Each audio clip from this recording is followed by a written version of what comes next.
Welcome to the Integrated Schools Podcast. I'm Andrew, a white dad from Denver. And I'm Val, a black mom from North Carolina. And this is 2023 in Review. And Val, here we are at the end of 2023, and we thought we would just take a little time to reflect on the first half of the season, on how the year's been going, talk a little bit about our hopes for 2024, give some updates on integrated schools, and most importantly, share some awesome voice memos that listeners sent in. My favorite. That is the most important. So I remember when we started this season and this school year, we talked about how this felt, knock on wood, like the first normal school year in a couple of years, right? And where our kids were stable in the same place. You know, I personally was rooted in a neighborhood. And this morning, I dropped my son off at school last week. I had to check him out early, but while I was waiting for him to come out of the classroom, I was chatting with the receptionist at the front desk. And she's a Christmas person, and she started talking about her Christmas tree decorations and multiple Christmas trees. And she was like, and I have like a nutcracker tree. And I was like, oh, that's cool, you know? And she's a black woman. And I was like, well, do you have any black nutcrackers? And she's like, I don't have enough. Oh, I was like, well, I got a couple. I can bring them to you. And so I dropped off 4 beautiful black nutcrackers this morning, and she wasn't there. And I left her a note. And, because she works in the school, she has my cell phone number, but she sent me a text and she was like, thank you so much. I was ecstatic to receive these nutcrackers. They'll be a perfect addition to our family tree and tradition. And I think that goes back to a theme that we've talked about throughout the season, and that's the power of community and the power of being in place. And I didn't realize until I got it. What's that song? You don't know what you're missing until it's gone. Right. And so I didn't realize that I was missing so much of that, being connected to community and the local school. I feel like that is something I'm going to want to sustain even after my young people graduate, because I am close enough to a school to contribute in many ways, even once my kids graduate. That's beautiful. Those are little things that nobody ever thought about in terms of, what do we do during the pandemic? And I think people still don't really think much about when we think about, the safety protocols that go into place around a school, and, who can enter the building and who can't, and how does a school feel welcoming to the kids, obviously. And, we'll have some more conversations about that coming up in the new year, but also to families and to parents, to caregivers. How does a school feel welcoming? Because I think that's incredibly important, and it's not something, it's hard to track, it's hard to measure, but it does have a real impact on how you feel sort of connected to a school community. Yeah. How about you? You're halfway through the school year. What are you thinking and feeling about this year? Yeah. It has been a good year. I'm regularly struck by how fast it feels like middle school is going.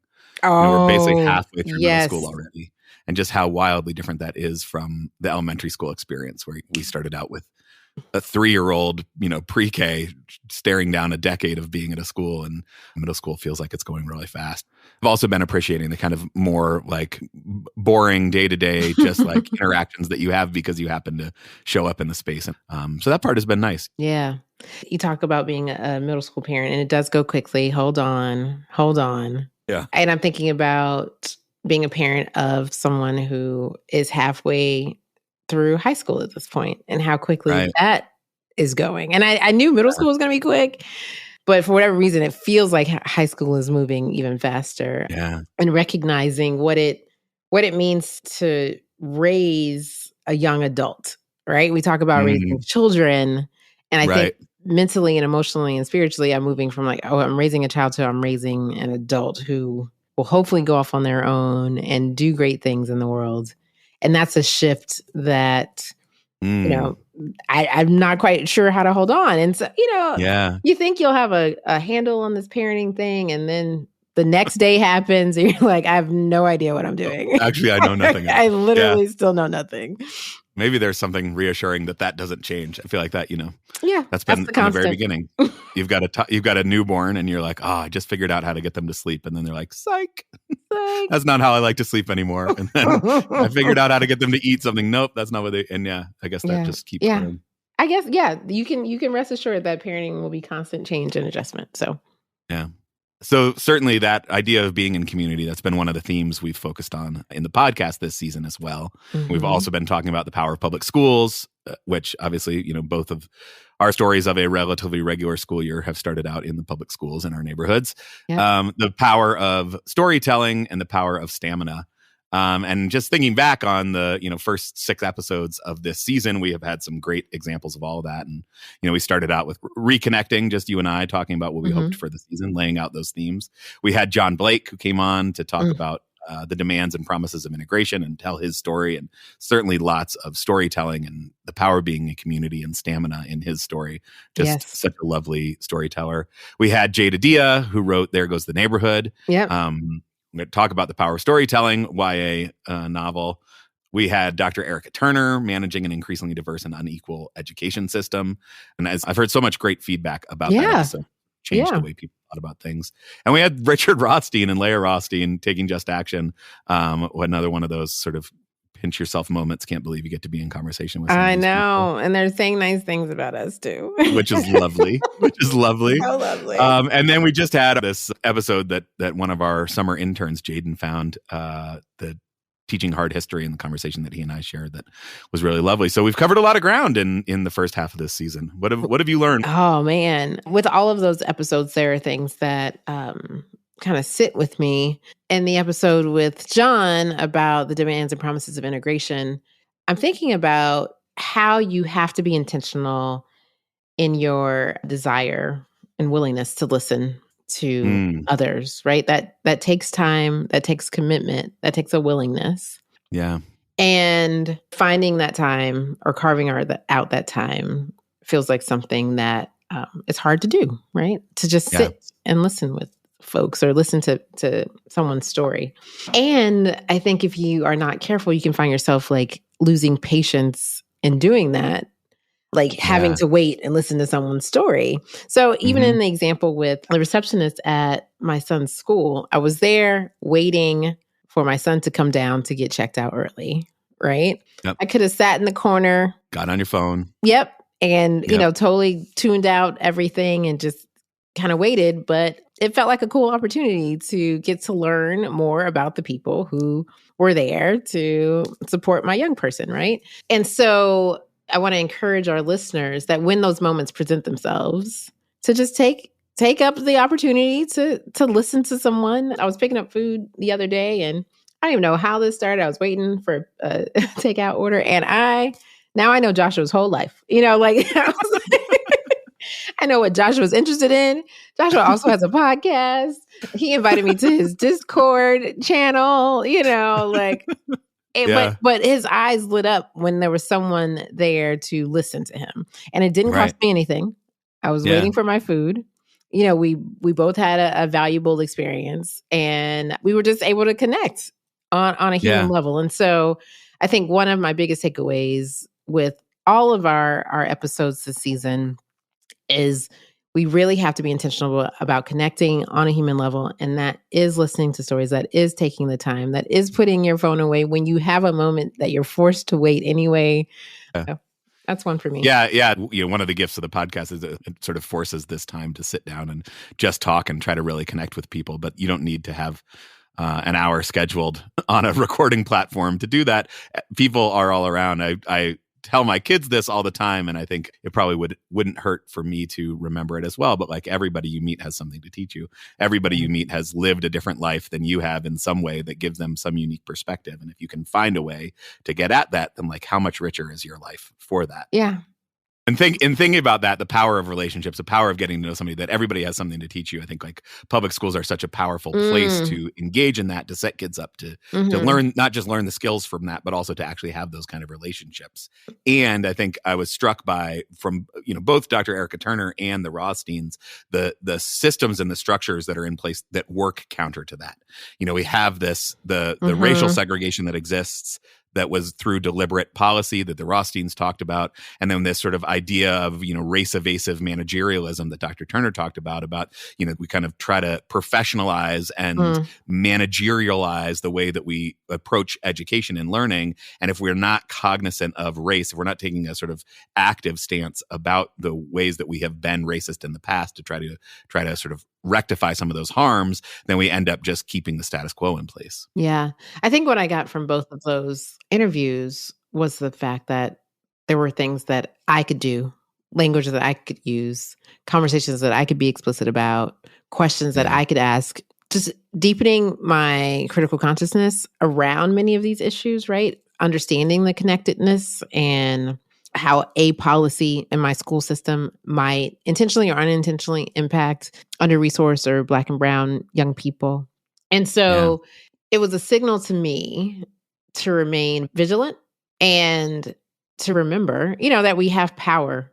Yeah. So if I'm a central office person or an educator, I have power to impact the ways in which the system is operating.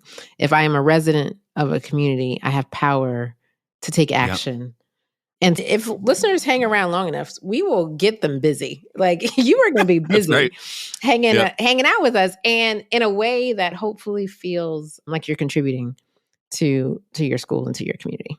Yeah, and telling stories about that contributing, because I think, to tie into sort of the last theme of the season, this stamina idea, it is in that feeling empowered. It is in that feeling like you are able to make change, like there is positive things happening from the work that you're putting in, and not that like every action that you take is going to immediately change the world, but that there is sort of like long-term hope in the vision that we all can come together to work for, that it gives stamina, that builds that long-term ability to keep at this work and to deepen those relationships and to keep telling the stories is the way that we keep on this work that can sometimes feel a little bit overwhelming. That's right. And we have to take out, serving size. Take a serving size, right? Don't try to do it all right now. Right.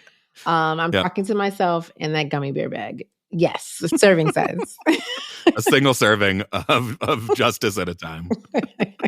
Well, keeping those themes going through the second half of this season, we've got some great things planned in the new year, listeners. So definitely make sure you've hit that follow button so that you're getting all the episodes. We've already recorded a couple of things that'll be coming out as soon as we can get to it after the holidays. I don't want to make any promises because who knows when that will actually be. But sometime starting out in January, February, we'll have more episodes coming. And we actually got an amazing opportunity to speak with the Assistant Secretary of Education for the country. Yes, we did. Which was pretty incredible. Mm-hmm. One of your personal friends. Hey, right? I do what I can.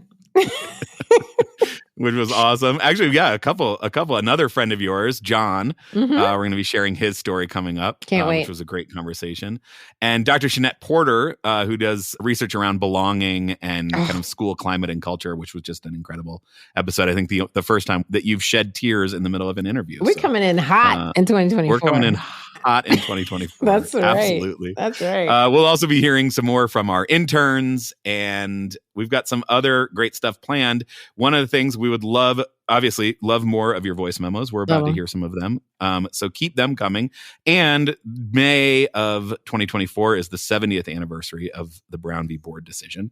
And so we are thinking about kind of how to commemorate that and how to talk about that and think about that. So if you have ideas you want to share about that, please reach out to us, podcast@integrateschools.org. Please. We have lots of ideas. And ask your family members, specifically those who are directly impacted by that decision, if they are willing to come on and talk to us. Oh, yeah. Some voice memos from the older generation would be incredible. Yeah. Ask them a couple of questions about what their experience at Brown v. Board was like and send them our way. We would be eternally grateful. Yeah. So speaking of voice memos, Val, let's take a listen to some stuff that came in. All right, let's do it. Hey, Andrew and Val. This is Anna, and I wanted to express my extreme gratitude for you both and everyone else on the podcast team listening to you two together and all the amazing guests you've brought in and difficult conversations you've tackled have put so many big ideas into my head as I go through the process of growing and being a member of my school community. One thing that we do as a family over the holidays is we go around the room at dinner and do a thing called helpful, hard, and unexpected. So I'm curious if you want to share with us, maybe related to the podcast, maybe related to being a parent caregiver, maybe related to being in your school community. So let's pretend we're all sitting around the dinner table, and I'd love to know your helpful, hard, and unexpecteds. Happy holidays. I love that. Man, that's a great prompt. Listeners, make sure you do this as well. Helpful, hard, and unexpected. Send us your voice memos, listeners. What was helpful, hard, and unexpected for you this year? Yeah. Okay. I'm going to cheat Okay. for the sake of time, but I encourage all of you to spend deep time trying to come up with different answers for all of them. But for this calendar year, for me, what was helpful, hard, and unexpected was the conference that I put on, the Educator Conference for Human Connection. It hit every one of those boxes. It was hard to put my dreams out there and go for it and raise money for it and try to generate interest, especially at a time where my preferred social media was imploding and I didn't know how to connect with people. I was doing it as some heart work. And so it was on top of regular work and family stuff. It was helpful because it helps me kind of heal from the isolation that I felt during the pandemic when we were all hunkered down, in our homes and not seeing other people. And so to be able to connect with friends and new friends was incredibly important. And I think what was unexpected, I probably don't give myself enough credit, but what was unexpected was that people actually showed up and wanted to participate and wanted to contribute and wanted to be a part of this community. And so that answers all of them. That was for me something that was helpful, hard, and unexpected. So yeah, that's great. I will also cheat, but I think the podcast continues to be helpful, hard, and unexpected. Absolutely. There is a lot of work that goes into putting episodes together, to finding guests, to reading the books, to getting ready for the conversations. I think every conversation has ended up being unexpected in some way, and both the guests and their willingness to share their expertise, their personal opinions, their sort of insights and whatnot, and then these conversations that you and I get to have are always so helpful. So my also single shot answer would be the podcast. Yeah. And that's a great prompt, listeners. Great prompt. Send us your helpful, hard, and unexpected. We'd love to hear Absolutely. it. All right, let's take a listen to another voice memo. Hi, this is Duke from Portland. Just wanted to say thank you so much for everything you do, for raising awareness around integrated schools and kind of changing the way we think about public education in general. One of the things that speaks to me so loud and clearly about the work that y'all do, I guess the work that we all do, but that y'all have spearheaded for the past several years, is that there's this real attempt to try and deconstruct education from the status quo and by proxy think what it means to be in our communities, not just our learning communities, not just our schools, but our actual communities, and seeing where we place our values and how we live those values. That old idea of you got to walk your talk. And there's so many people who are really invested in trying to maintain a strong talk, but sometimes they're just not out there doing that walk. And one of the things that I've always been impressed with is that y'all do the walk every episode. I love it. I appreciate you. Thank you both for being the voices, and thank you to all the volunteers who help elevate the perspectives of your guests. It's just been a great ride, and looking forward to as many more as there are available. Happy holidays, and Mado, thank you. Thank you, Duke. Oh, Duke. So Mado is the Muskogee language word for thank you. Duke is native, and I believe our response to that is supposed to be Unkay. Unkay, Duke. We appreciate you too. What I hope all of our listeners get, and Duke demonstrated this, is that he's not here for us to have all of the answers, right? Right. He's here to be, in some part of the conversation, that we're having, and thus, be part of a conversation that he might be having locally. And that has always been a goal for us, to model that we don't know all that there is to know. We value the contributions of our guests. We value each other's experiences. We honor those, and we recognize the truth in our own individual experiences. And we try to build from there. And so that feels like we're hitting our own personal goals with this work, doing this together. To your point that we don't know all the answers, there is real-time grappling to this idea of the power of relationships, the power of being in community, the power of, getting to know someone and being in conversation with them. It just makes all of your ideas much richer. Yeah, I hope listeners know, we don't script. Right. Our intros and outros, the grappling is real. So sometimes Andrew will say something, and I'm like, and I'm making faces on this side of the microphone. And that real-time grappling, I think, builds the muscle to continue to engage in conversations that might not always be smooth or might be a little uncomfortable. Yeah. Right. I think my other favorite part of Duke's voice memo was, when he said the work that you all do, well, actually the work we all do, because again, if we are being successful, people are feeling like this is all of our work to do, that we are all engaged in this. So I really appreciated that as well. Yeah. I think we can get to one more of the Let's voice do memos it. we received.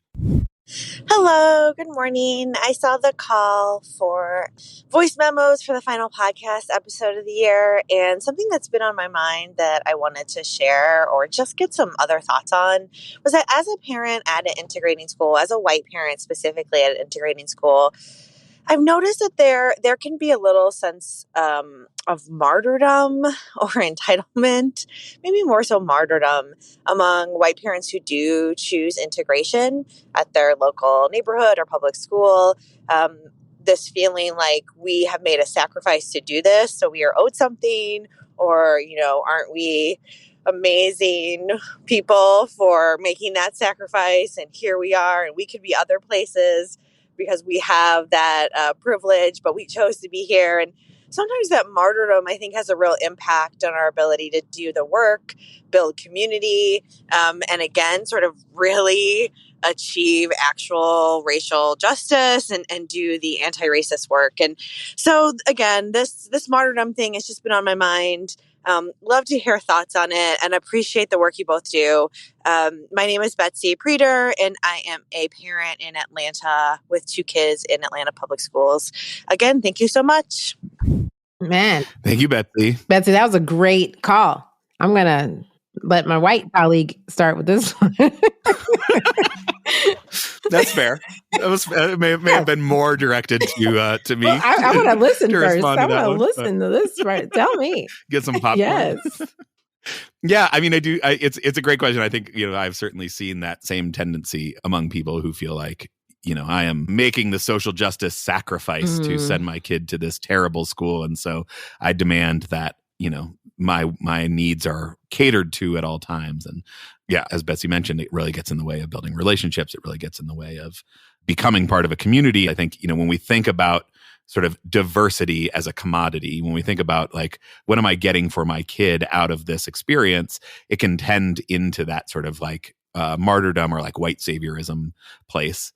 And the truth is, I think my kids are really getting really incredible things out of this experience. There is some bit of that, it is good for my kids. And I do think it is making the world a slightly better place. Mm-hmm. It's not solving racism. It's not creating racial nirvana through my one family's action. And I do think there is some positive, nationwide level impact of my decision, and trying to sort of balance those things out and not get too caught up in either of them feels like one of the challenges, because I think, either this is really great for my kid and it's just about me padding their resume a little bit, or here I am to save the world by making this choice. Both of those sort of extremes, my guess would be, make you somebody that people don't really necessarily want to be friends with or start a relationship with. I'm thinking so many things. Betsy's comment really made me pause. And so my first wondering, what is this about? I think it might be an attempt for white folks as the minority in the school to connect with other white folks, to say hey, you and I are alike in this very different situation because we are both heroes, in our communities. Right. And so I want to offer up other things to talk about. I do. There are other ways to connect outside of trauma bonding or savior signals, or I don't even have a cool term for this. This is new. Betsy, this is new. Thank you for really pushing me in this. I feel like there's a solution, a real solution that would lead to more meaningful conversation. I think there's something in that of the need to be reminded that parenting, caregiving in general, like we are all invested in it the same. We are all here because we want our kids to succeed. We want our kids to thrive. And that is the sort of thing that unifies us all, helps us reconnect to that kind of shared humanity. This has been great. Yes. Thank you for that, Betsy. We appreciate that. And leads us nicely. Betsy is actually one of the new board members of Integrated Schools. Very excited to announce that we have an official board of directors. The organization, some of you may have been following along, but over the past couple of years, Integrated Schools as an organization has undertaken some consulting work to figure out kind of what's the next phase of this organization look like. We heard loud and clear a recommendation that we need a little more structure, a board of directors, and we put out a call, and we were just blown away by the number and quality of the candidates of people who are interested in being part of the board of directors for this organization. And we are so excited to welcome them. We have 11 incredible people to sort of kick off our board of directors. If you want to see more, there'll be a link in the show notes to a blog post about them. You can go to our website, integratedschools.org, read more about them. And Betsy is one of those lovely people who will be helping us think about kind of next steps for the organization and where we go from here. I'm really proud of the fact that Integrated Schools was responsive to the community and saying like, hey, we do need some more direction. Help us get to the next step. So thank you again to the community members who spoke up about that. And thank you to our board members and the volunteers who are taking it upon themselves to be a part of that change. So we could not do this work without you, and we appreciate you. So grateful for all of the volunteers who help keep Integrated Schools going.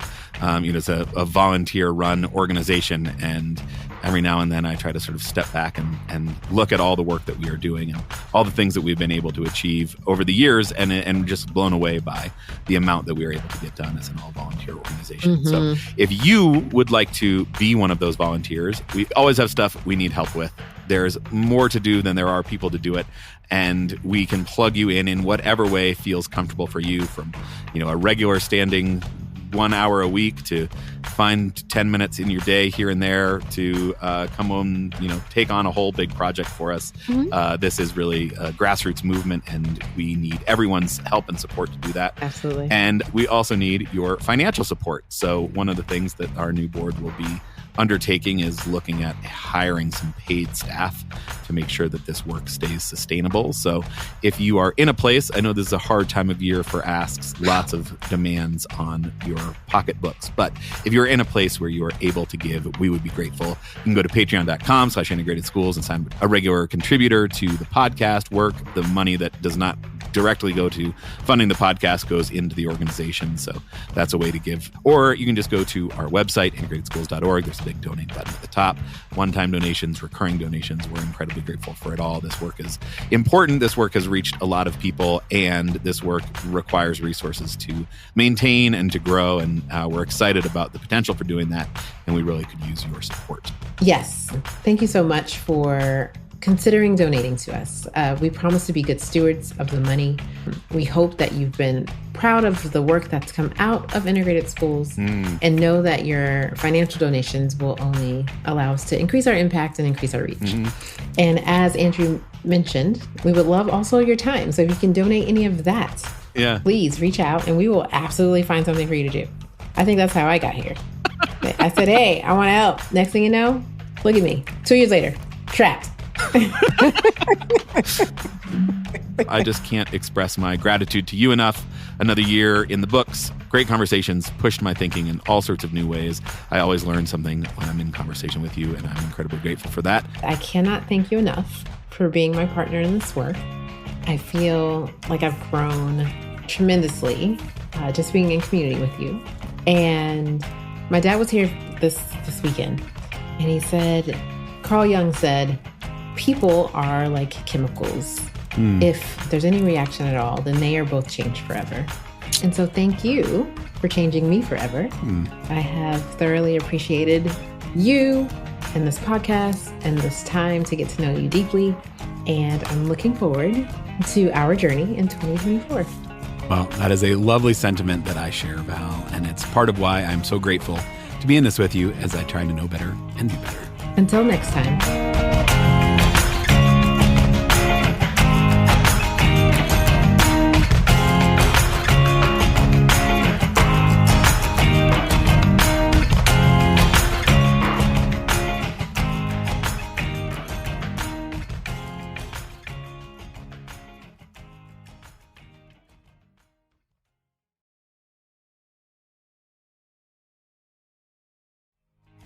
Hey listeners, if you're interested and able to support our movement and this podcast directly, we want to make sure you know about our Patreon. All our Patreon support goes directly to covering the cost of making and promoting this podcast. We'd love it if you'd join us there. Patreon.com/integrated schools. And thank you.